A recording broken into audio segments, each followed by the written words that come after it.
This is the connection diagram of a single phase half wave rectifier circuit. We can connect a variac, that is the DLPT12, and the thyristor main circuit, that is DLPT01, and that is the experimental device, that is DLPT02, and thyristor trigger circuit DLPT04.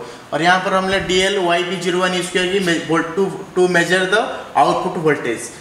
Then first we first connect the output of the variac that to the thyristor, that is VT5. We can connect the positive terminal to the thyristor cathode anode. That then we can connect the cathode to the load point, that is we can use on the lamp load. Then again we can use the negative lamp load to connect the variac negative point.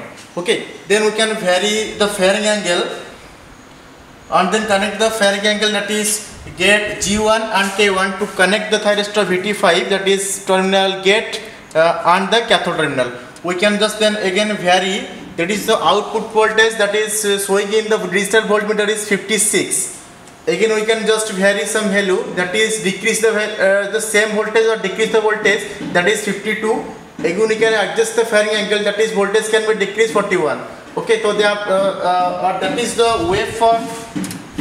That is the waveform in the CRO of the single phase half wave rectifier.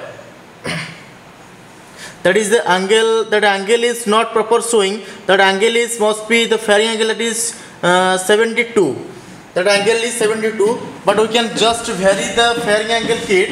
The angle does not vary every moment. That voltage can be that is 41, that is continuously varying. We cannot vary the fairing angle, but the voltage digital voltmeter is varying. That voltage, that is not proper working.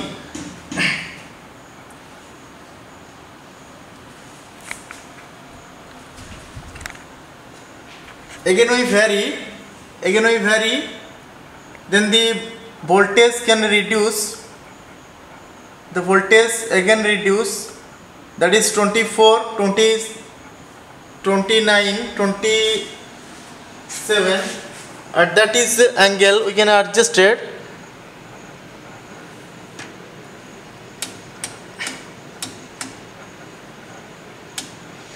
This cannot be properly displayed in the CRO.